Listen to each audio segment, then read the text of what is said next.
del Padre, del Hijo y del Espíritu Santo. Amén. Amados hermanos en nuestro Señor Jesucristo, nos encontramos en el domingo 22º después de Pentecostés, y en el relato del domingo de hoy vemos esa controversia entre los jefes del pueblo elegido, ya corrompidos, y nuestro Señor Jesucristo, y cómo le adulan, diciéndole que saben que no hace acepción de personas, que dice las cosas según el camino de Dios. Si era esto cierto, ¿por qué entonces tentarle, preguntarle, no para saber, sino para tener una ocasión y de juzgarle?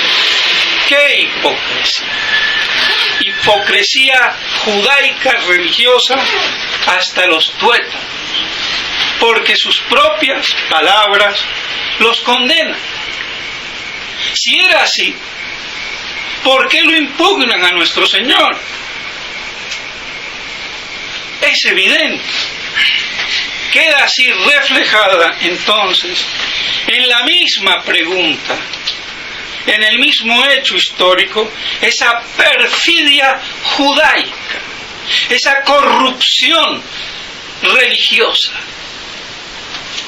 de Dios y de la religión, porque no hay que olvidar que el judaísmo era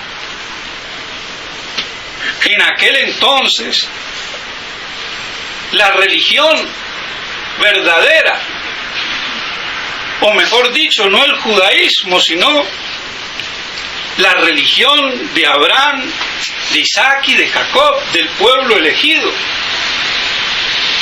que después se corrompe y conculca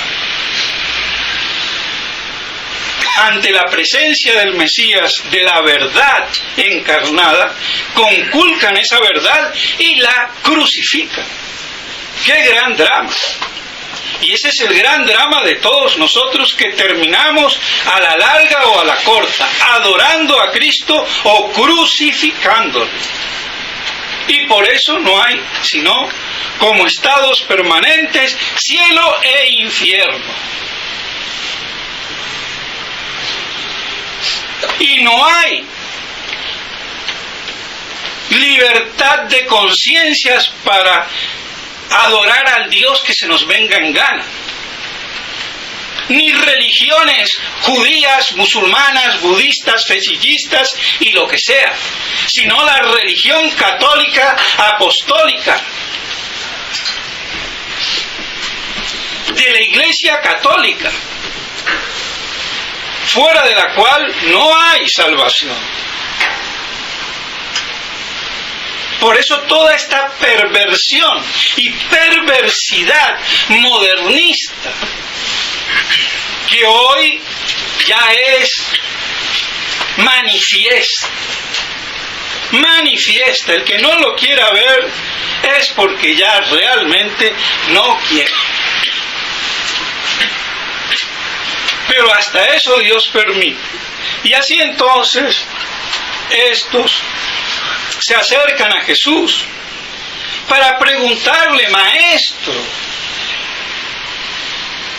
tú que hablas la verdad, que no le tienes en cuenta a nadie su condición para decir las cosas como son, que no es un servil lacayo como los políticos y todos los capitostes que tienen que adular al que les paga, porque si no, no son ni reyes, ni príncipes, ni nada.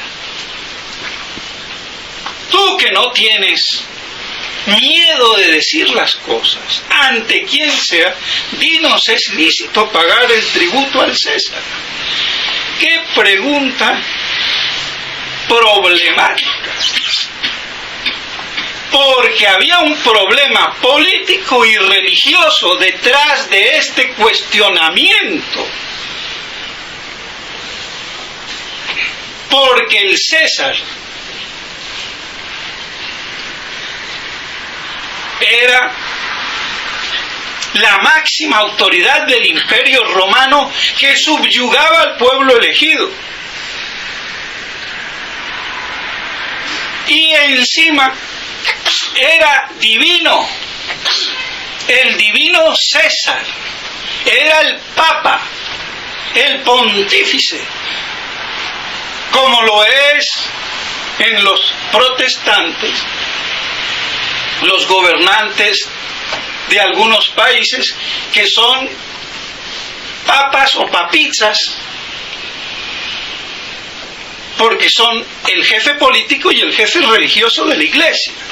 Así que si hay alguna papisa, no es en la iglesia católica, es en la iglesia anglicana, para poner los puntos sobre las íes. Así de clarito y de sencillito. Así que no es la papisa Juana, sino la papisa como se llame, la que gobierna allí o las que gobernaron allí. Y siguen gobernando como suprema autoridad civil y religiosa. Pues bien, si nuestro Señor se metía en política, que no venía a ser política, y menos mala política, porque cuando la política es mala, como es hoy, no hay que hacer ninguna política. Esa sería la política de los imbéciles. Y que le caiga el que le caiga. Porque cuando está corrompida la política, el católico se abstiene, se abstrae, se desconecta y no participa ni con el voto a un mal menor que es una estupidez más.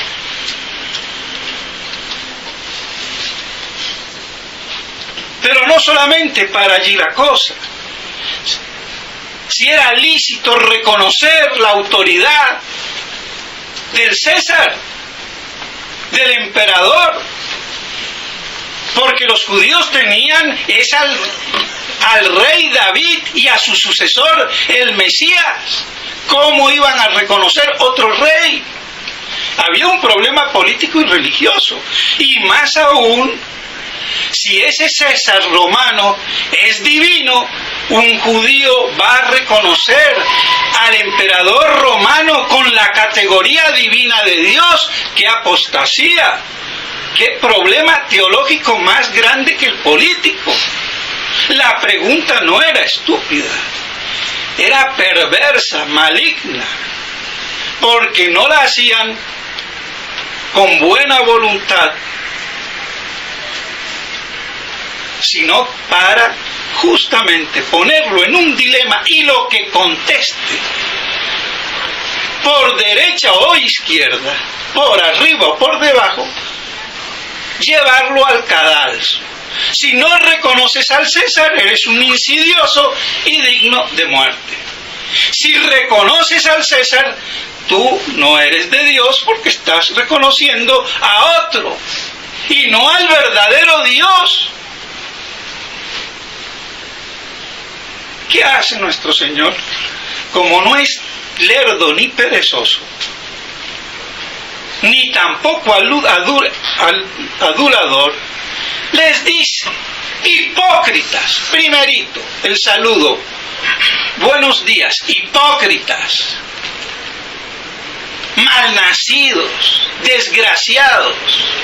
Ese es, en síntesis, la primera reacción de nuestro Señor.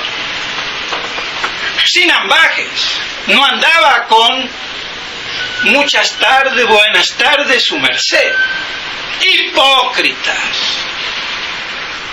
porque conocía muy bien sus corazones, sus intenciones.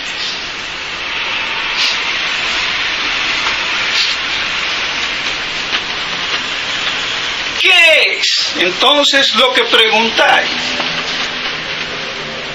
¿Es lícito pagar el tributo, el impuesto?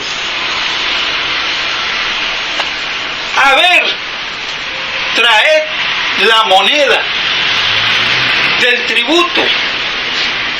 ¿Qué dice ahí? ¿De quién es su efigie? Del César. Y nuestro Señor, en un plano superior, finiquita el problema y distingue las cosas. Dad al César lo que es del César y a Dios lo que es de Dios. Establece la distinción del poder civil y del poder religioso espiritual. Las dos espadas. Y zanja el problema, reconociendo que hay que pagar el tributo. ¿Por qué?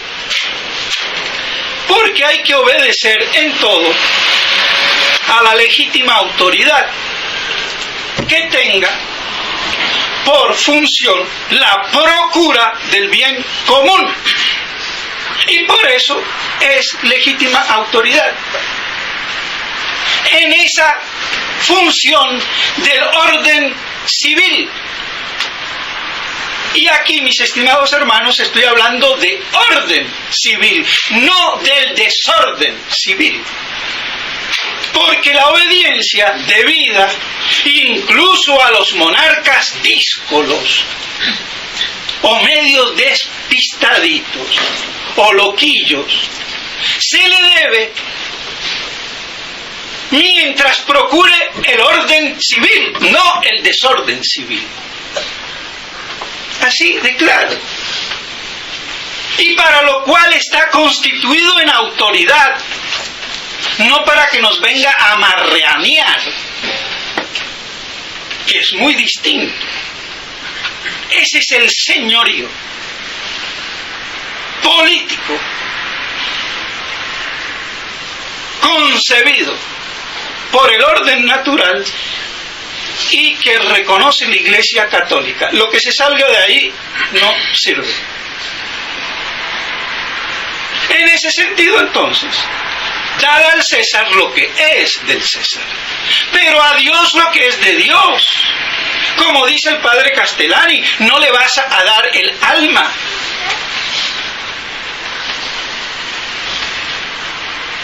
Y esa obediencia que está involucrada de manera particular con el poder civil, también se extiende en el Evangelio de hoy a la obediencia en general. Y por eso el padre Castellani dice muy bien que nuestro Señor murió por obedecer. No vino a ser un revolucionario, ni un sedicioso, porque Él mismo ha instituido los poderes políticos, civiles, legítimos. Dad al César lo que es del César. Otra cosa es que el César se crea Dios y se crea, no sé, Superman. O como cuando creen aquí, como me dijo una vez un fiel abogado, autoridad que no abusa no se respeta. ¡Qué concepción indígena, chipcha, imbécil, pagana! Autoridad que no abusa no se respeta. ¿Eso qué es? De caníbales. Y eso que me lo diga un doctor en derecho, fiel.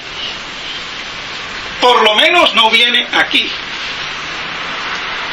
Porque si viene aquí estaría en el techo de los rojos.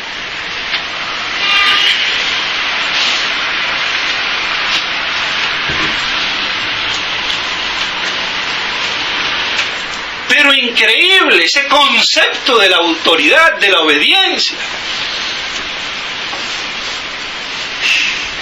Y no solamente la obediencia en el orden civil, en el orden civil, no en el desorden civil. Eso queda claro. sino también en el orden sobrenatural. La jerarquía de la iglesia, obediencia.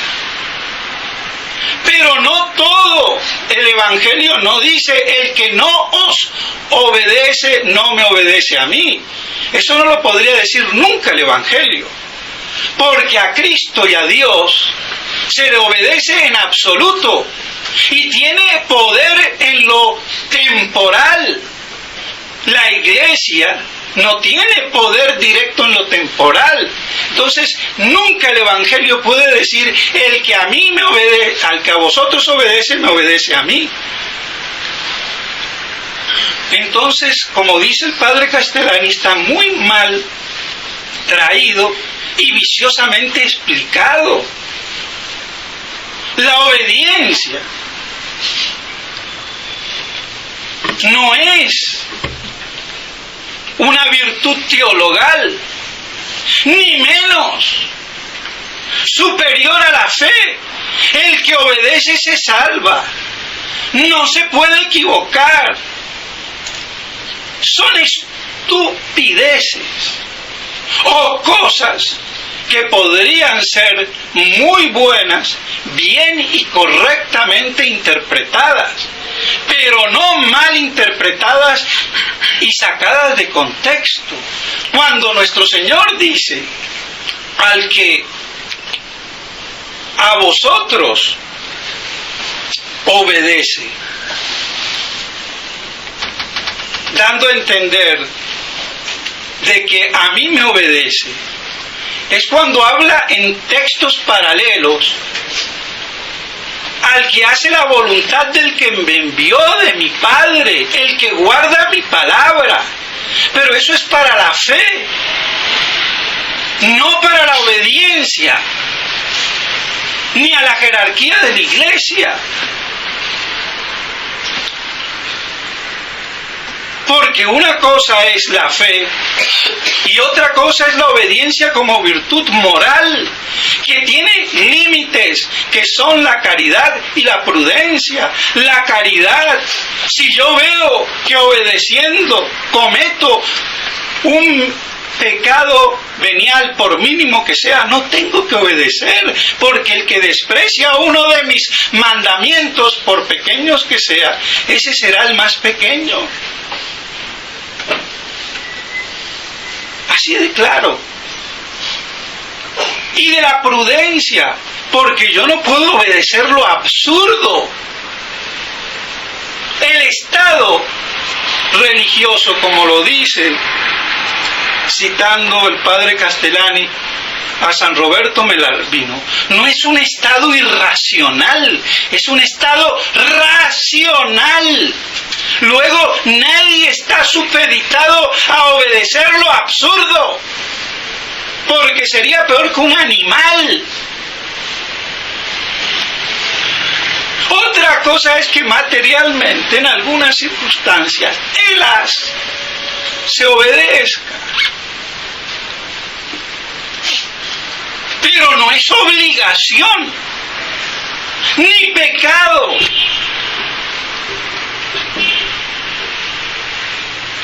Pero como la obediencia la convirtieron en la cuarta virtud teologal y para colmo, por encima de la fe, si obedezco me salvo, el que obedece al Papa se salva. Hay una sustitución de la jerarquía, de la autoridad, que se consubstancia en el poder divino y se cree Dios y no un ministro de Dios. Es como si el celador o el portero se creyera dueño de la casa o del edificio, como desgraciadamente a veces pasa.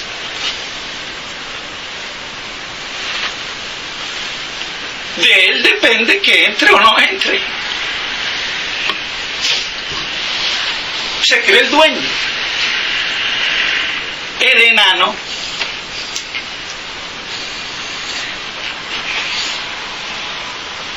así que si un papa, un cardenal, un obispo, la jerarquía se sustituye a Dios, corrompe la obediencia y pretende un culto de obediencia solo debido a Dios. Eso es una apostasía. Pero mucho antes es una imbecilidad y una estupidez. Porque eso es un estado irracional, como dice San Roberto Belarmino. El estado religioso es racional, no irracional, no es de absurdos. Y jamás se puede obedecer a ningún jerarca en la iglesia, por muy papa y santo que sea, como si fuera Dios, porque a Dios yo le debo obediencia en todo, y Dios tiene poder en lo temporal, el papa no tiene poder en lo temporal. Jamás la iglesia dijo que tiene poder directo en lo temporal. Para eso está el poder civil, dad al César lo que es del César.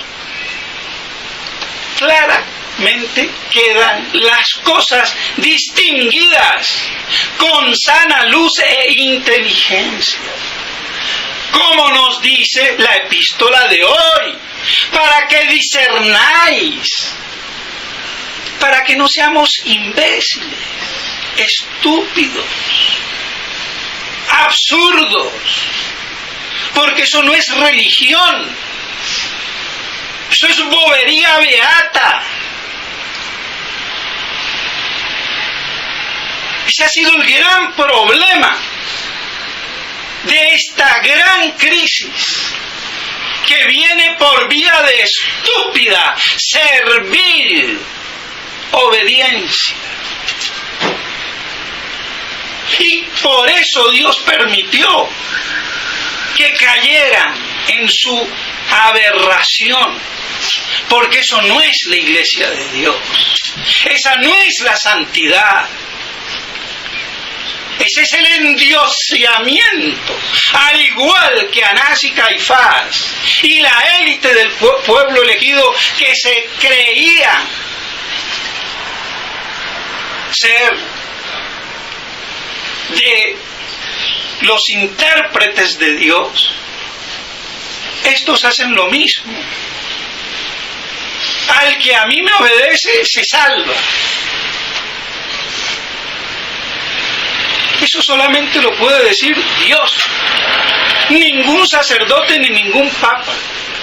Y puede decir: si no me obedecéis os condenáis, cuando hablo de la fe, no de la obediencia simple y llana como virtud moral, que está supeditada a la fe, porque primero hay que obedecer a Dios que a los hombres. Y toda autoridad que invoca el nombre de Dios para hacerse obedecer, como si fuera palabra de Dios, tergiversándola, se deslegitima. Ese hecho produce deslegitimización, porque yo no puedo invocar a Dios para conculcar a Dios. Eso es judaico. Es lo que estaban haciendo los capitostes del pueblo elegido cuando le preguntan a nuestro Señor.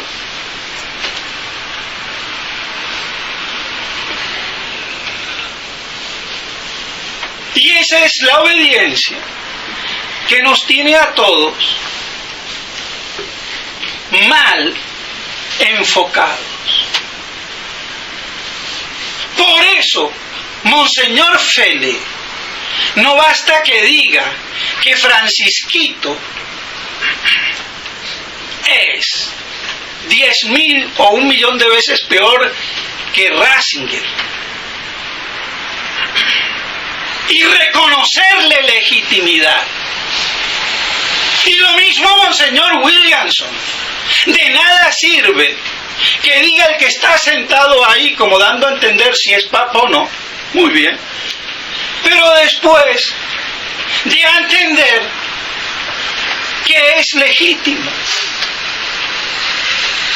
Porque tanto Monseñor Williamson como Monseñor Felé, es hora que públicamente, para defender la fe, por lo menos cuestionen la legitimidad y la duda ante esta gran perversión de la palabra y autoridad de Dios. Y si no lo hacen, son cómplices. Esa es la cuestión teológica.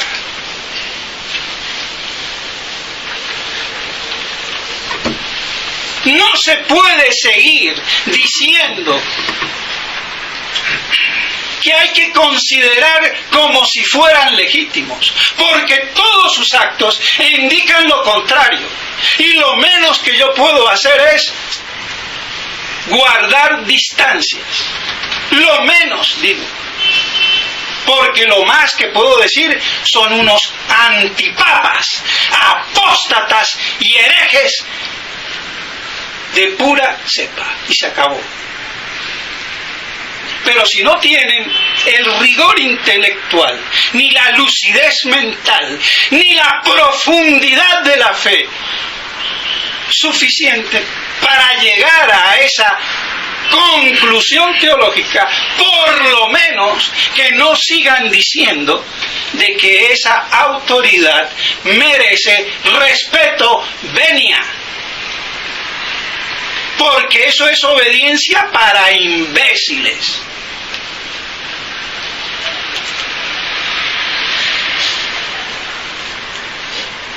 Gracias a Dios que cuando entré en el seminario yo ya había leído este pasaje de hoy comentado por el padre Castellani.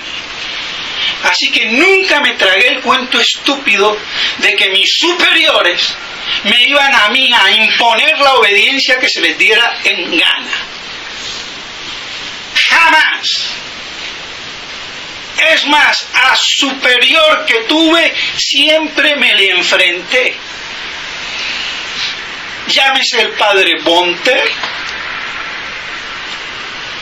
en Albano, llámese Monteseñor Tissier en Econ, y después sus sucesores. Y aquí estoy. Pero el que entró con una concepción de la obediencia estúpida, ahí vemos, le cuesta, porque no puede, no tiene solidez, se siente desarmado, no puede hacer nada. Aunque quiera ya, no puede. Está estructurado mentalmente de una manera que lo han castrado intelectualmente. Y esa castración espiritual es irreversible. No tiene reversa. Y por eso están como están. Y yo quiero ver ahora al padre Ford, si realmente con 70 años ya que tiene, si se define o no se define.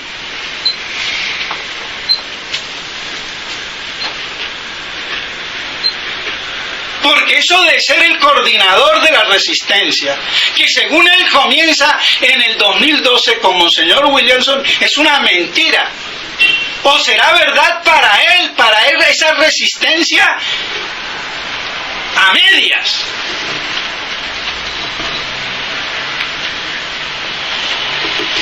Así de claro. Y yo no tengo nada en contra del padre Ford, ni de Monseñor Williamson, ni con Monseñor Felé. Mi problema no es personal ni de revanchas, como dice el estúpido del blog mexicano, amparado por el padre Trejo, que yo estoy con revanchas. Las revanchas serán de ellos, que se sienten humillados en su incompetencia. Porque Trejo, Buchacur, esos son, mejor dicho, sargentos de quinta. E imbéciles. porque ejercen la autoridad para castrar a los demás como ellos han sido castrados. Así de claro.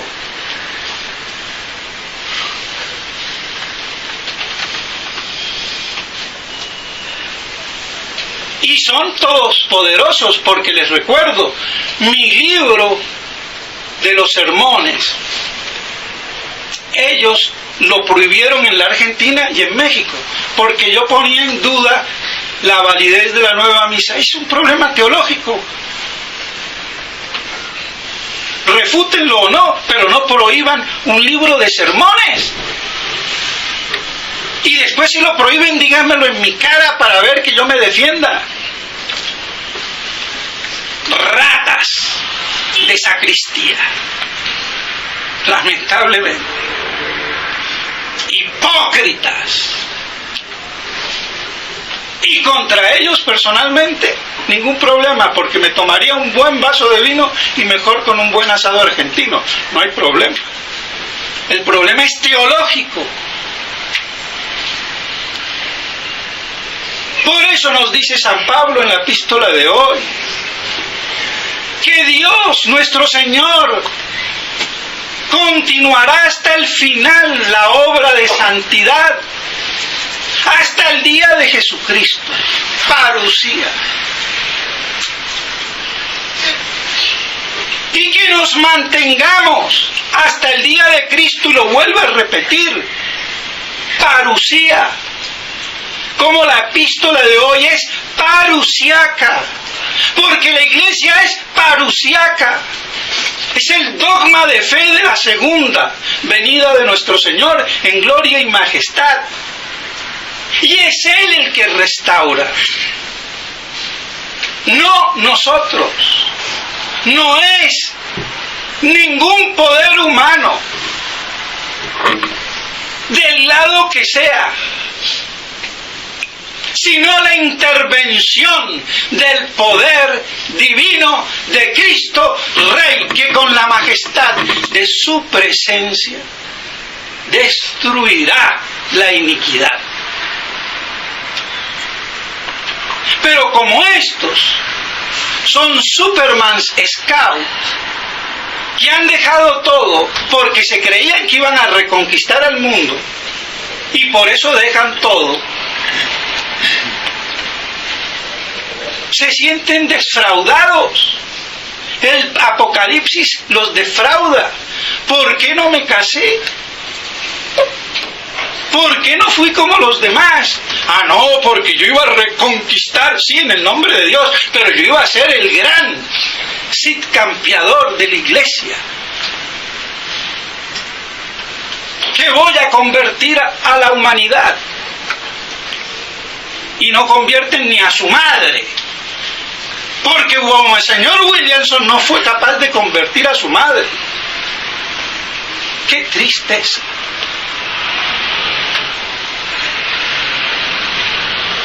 Porque hasta de eso un día hablé sin querer tocarle mucho, porque el pobre sufría. Pero mi madre me dice, es protestante. ¿Cómo decirle? Allí no puedo hacer nada.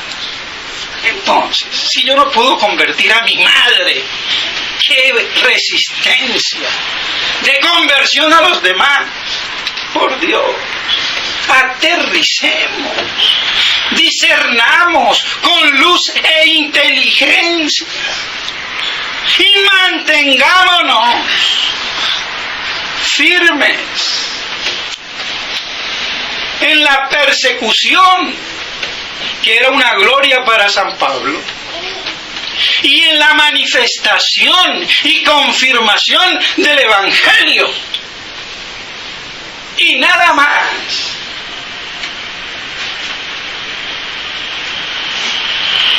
Y por eso, mis estimados hermanos, y me perdonan que me alargue, pero toca. El problema de tergiversar dentro de esta estupidez teológica restauracionista y de obediencias estúpidas el mensaje de Fátima, y que Aray Daniele, otro amigo mío, qué amiguitos que tengo, ¿no?,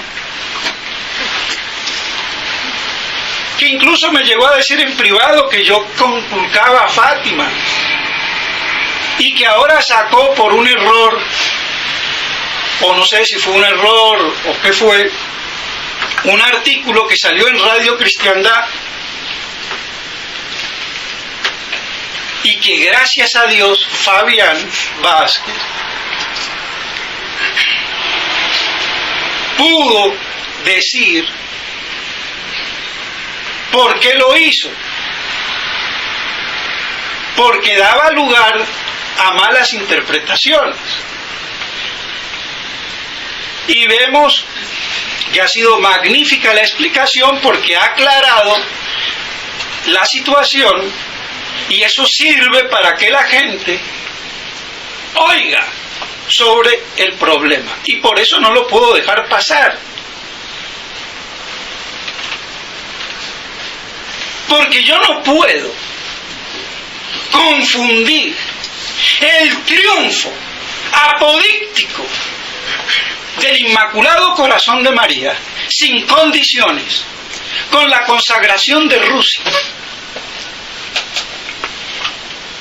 Si en el mensaje de Fátima tenemos tres partes, tres visiones de un mismo secreto, y la primera es la visión del infierno, porque la gente impía del mundo impío, llegando al colmo del paroxismo, se condenaba, y por eso Dios quería a través de Fátima instaurar la devoción al Inmaculado Corazón, para que la gente no se condene como tabla de salvación por la misericordia divina.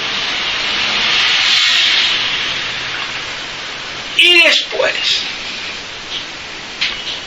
en plena guerra mundial, Segunda Guerra Mundial, que comenzó en el 14 y terminó en el 18, en el 17 Nuestra Señora dice: habrá paz si me escucháis, acabará la guerra. Si se consagra Rusia, habrá paz. Pero si no escucháis, vendrá otra peor. Y veréis un día de luz extraordinario, la famosa llamada aurora boreal del 38. Cuando veáis esa luz, fritos. O sea que ya en el 38, con la luz boreal de enero, eso quedaba que ya la Segunda Guerra Mundial, Rusia persiguiendo a la Iglesia, y veamos si no, qué pasó con Ucrania, destruida. Esa es la persecución, y no solamente Ucrania, media Europa. Entonces, ¿qué?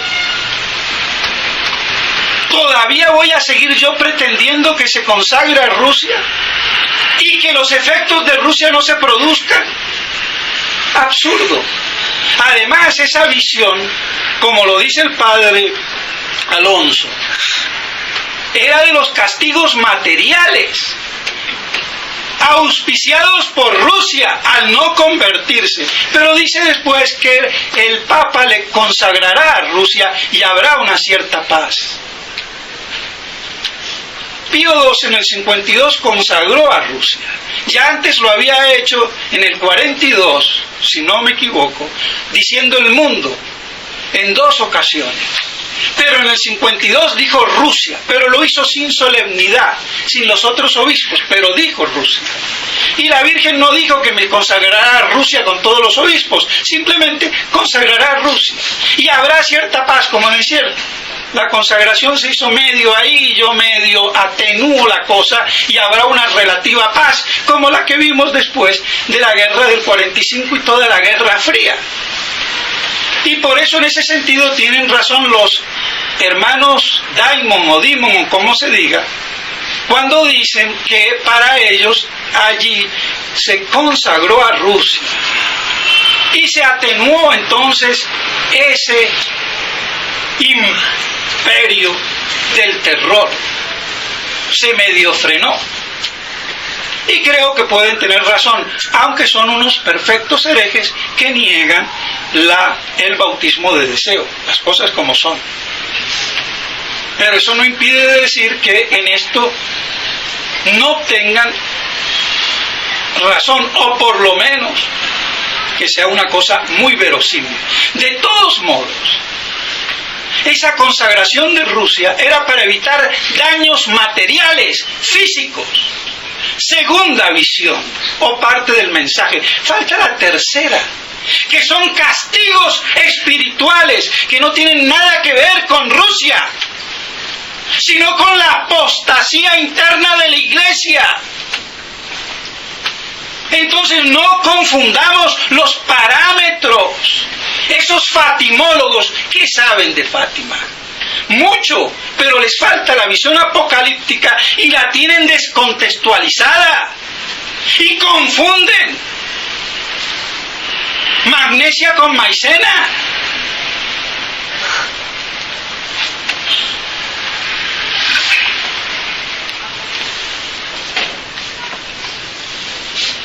Y todavía vamos a creer que Fátima viene a propiciar la estupidez mental de estos antiapocalípticos. ¡Por Dios! Falta luz, falta inteligencia, falta discernimiento. Porque no esperan el día del Señor, no hay nada que hacer. Y el día de Cristo es el día de su parusía.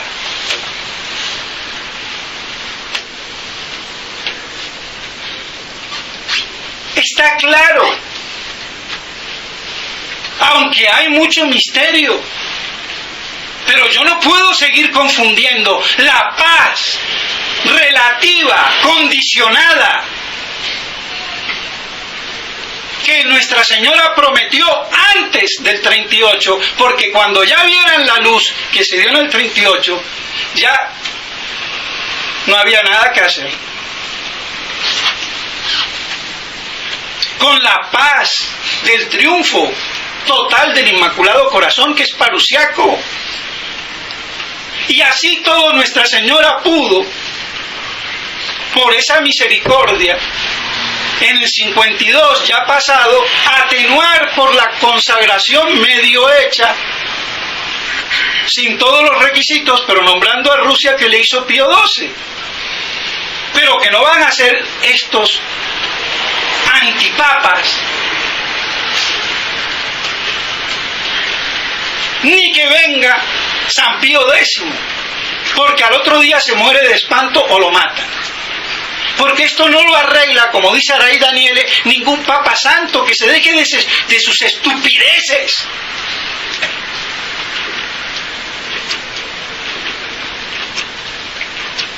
Así que va a venir un papa santo y va a remediar este cuento. Y toda esta apostasía, ¿quién la revierte? Nadie. Solamente Cristo el día de su parusía. ¿Lo entendemos o no lo entendemos? El que no lo quiere entender, allá él. Pero creo que las cosas están claras. Aunque ciertamente no puedo explayarme y decir más y decir todo. Primero porque no lo sé todo y segundo porque ya me he alargado bastante. Pero creo que quedan bien claras las delimitantes. Visión del infierno, castigo material y castigo espiritual, tercer secreto. Y no confundamos una cosa con otra. Por no tener entelequia apocalíptica.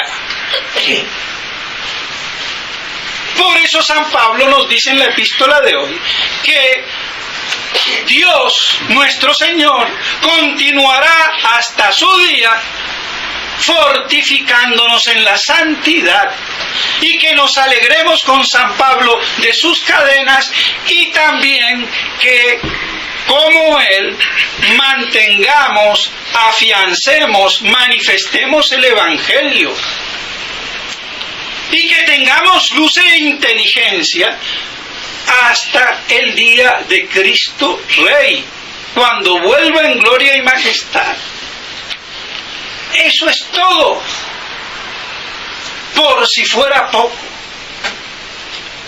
Por eso la verdadera iglesia es la del pequeño rebaño. Y yo no predico, sino para el pequeño rebaño, que está en estado extremo. Y el único que puede entender lo que digo, porque el católico tradicionalista burguesado, que lo tiene todo bien arregladito, a ese no le interesa, está muy cómodo, se aburguesó, y quizás por eso Dios permitió esta hecatombe y esta purificación. Pero el que está en extrema estrechez, perseguido, aislado, sufriente, y espera la gloriosa manifestación de Cristo Rey, ese sí me entiende, y para ese predico, no para los demás. Pues bien, mis estimados hermanos, que así entonces este incidente, que sirvió para que Radio Cristiandad pudiera, Fabián, aclarar por qué publicó eso. Pero yo espero que le sirva de escarmiento para no contar tan optimistamente que uno puede sacar un texto del enemigo, por decirlo así, o del contradictor, sin por lo menos decir agua va, decir, esto lo pongo para que vean cómo piensan los que nos impugnan. Porque la gente no está con todos los elementos para pensar que es eso lo que quieren cuando se hace. Por eso hay que ser explícito. Aunque yo lo tenga claro, y que Fabián lo tenía claro, pero que hay que dejarlo en el texto. Incluso si yo 2 o 3 días después voy y miro el artículo y no hay ninguna aclaración, no sé de qué va. Por eso digo que le sirva de experiencia para siempre. Uno, cuando cita a los demás, decir en qué sentido uno lo cita y por qué. Porque no todos están, y ni es evidente por el mismo hecho que sea fácil darse cuenta. Pero sirvió esto para que se aclaren las cosas y se explaye esa magnífica concepción que le brindó al mismo Fabián al día después de poder desplegar todo lo que él tenía en su corazón, y que lo hizo magistralmente, y por lo cual lo felicito. Ni yo lo hubiera podido hacer mejor. Pues bien, mis estimados hermanos, que estas cosas nos queden claras. Y si no, pidámosle a la Santísima Virgen María que nos ayude a comprenderlas. Pero para comprenderlas hay que tener la fe con la esperanza apocalíptica. Si no, estamos perdidos por muy tradicionalistas que nos creamos. Y toda la batalla hoy se va a definir entre los que esperan la parucía del Señor y la que la postergan. Por eso es esencial hablar de estas cosas, para que perseveremos y no claudiquemos, manteniendo pura nuestra fe y en esa bienaventurada esperanza en el día de Cristo Rey. En nombre del Padre, del Hijo y del Espíritu Santo.